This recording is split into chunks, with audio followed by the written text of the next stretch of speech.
جتنی تکلیف ہوتی ہے، اب آدمی سوچے گا میرے گناہ تو ہے نہیں، کوئی نیک آدمی اتنا ہو سکتا ہے جو خیالی نیک ہو، بولے گا میں نے گناہ کسی کا دل دکھایا نہیں میں نے۔ بہت سارے ہوتے ہیں میں سب کا اچھا کرتا سب میرا برا کرتے، میں بہت نیک ہوں اور نماز ایک ٹائم کی نہیں پڑھتا۔ وہ گناہ یہی سمجھتا ہے کہ سب کسی کو تکلیف دینا گناہ ہے، اللہ کے دین کو تکلیف دینا گناہ نہیں سمجھتا ہو۔ ایسے بھی لوگ ہوتے ہیں، اس کو نہیں معلوم ہوتا ہے گناہ کس کو کہتے ہیں۔ تو اگر کوئی آدمی ایسا ہے، یہ سوچیے کہ صرف یہ نہیں کہ گناہ معاف ہوتے ہیں، بلکہ اللہ تعالیٰ مصیبتوں میں اجر بھی دیتا ہے۔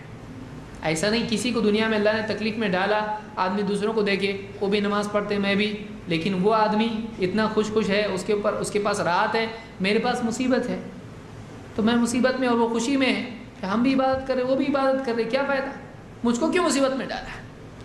یاد رکھیے اللہ نے اگر آپ کو مصیبت میں ڈالا ہے تو آپ کی اس مصیبت میں اگر آپ ٹھیک ٹھاک چلتے، صحیح ڈھنگ سے وہ کرتے ہو جو اللہ نے آپ سے چاہا ہے، تو اللہ جو آپ کو دے گا اس کو نہیں دے گا۔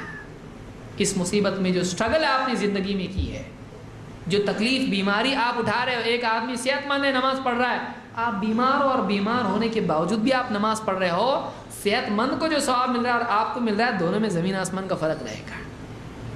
جو آدمی مصیبت میں ہے، بیمار ہے، اور وہ آدمی دین پر چل رہا ہے اور برداشت کر رہا ہے اپنی تکلیف کو، اس آدمی کو جو اجر ملے گا صحت مند کو نہیں ملے گا۔ اللہ کے نبی صلی اللہ علیہ وسلم فرماتے ہیں ان عظم الجزاء مع عظم البلاء، عظیم ترین جزا عظیم ترین بلا کے ساتھ ہوتی ہے۔ جتنی بڑی مصیبت ہوتی ہے اتنا بڑا اجر ہوتا ہے۔ وَإِنَّ اللَّهَ، دیکھیے اب کیا ہے، إِنَّ اللَّهَ إِذَا أَحَبَّ قَوْمًا ابْتَلَاهُمْ، اللہ تعالیٰ جب کسی سے محبت کرتا ہے تو اس کو مصیبت میں ڈال دیتا ہے۔ کسی کو مصیبت میں ڈالنا اللہ تعالیٰ کے اس سے محبت کرنے کی علامت ہوتی ہے۔ اللہ تعالیٰ کسی سے اگر محبت کرتا، میرا بندہ، اللہ اس کو ڈال، اس کو تکلیف میں ہے۔ اللہ تعالیٰ جب کسی سے محبت کرتا ہے تو اس کو مصیبت میں ڈال دیتا ہے، ابتلاہم، اس کو آزمائش میں مبتلا کر دیتا ہے۔ فَمَن رَضِيَ فَلَهُ الرِّضَا وَمَن سَخِطَ فَلَهُ السُّخْط، پھر مصیبت میں پڑنے کے بعد اللہ نے تو محبت کی، اس سے محبت کر کے اس کو پیار سے مصیبت میں ڈال دیا، مصیبت میں ڈالا، اس کو یہاں مصیبت میں ڈالو یہ اللہ کا بنا رہے اور یہاں کی مصیبت سے اس کی آخرت کی مصیبت کو ٹال دو، نہیں چاہیے، ٹھیک ہے یہاں آرام سے رہ، وہاں پٹائی تیری ہوگی۔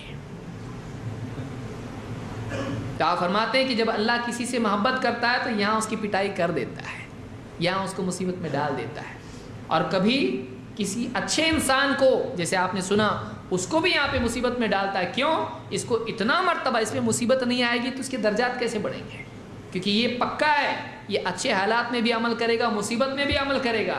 اچھے حالات میں عمل کر کے اتنا اجر نہیں مل سکتا ہے، اس کو اور مرتبہ دینا ہے کیونکہ یہ اچھا ہے، اس کو اونچی جنت دینا ہے۔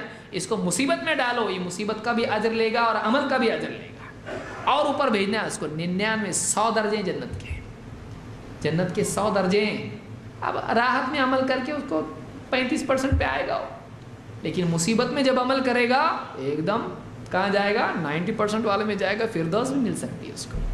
تو مصیبت میں اللہ اس کو ڈالتا ہے جب اس سے محبت کرتا ہے۔ پھر آپ فرماتے فَمَن رَضِيَ فَلَهُ الرِّضَا وَمَن سَخِطَ فَلَهُ السُّخْطُ، پھر مصیبت میں پڑنے کے بعد جو اللہ سے راضی رہتا ہے اللہ بھی اس سے راضی ہو جاتا ہے۔ مصیبت میں پڑنے کے بعد جو اللہ سے ناراض ہو جاتا ہے اللہ بھی اس سے ناراض ہو جاتا ہے۔ جو مصیبت میں اللہ سے ناراض ہوتا ہے اللہ بھی اس سے ناراض ہو جاتا ہے۔ اس کو امام ترمذی اور ابن ماجہ نے روایت کیا ہے۔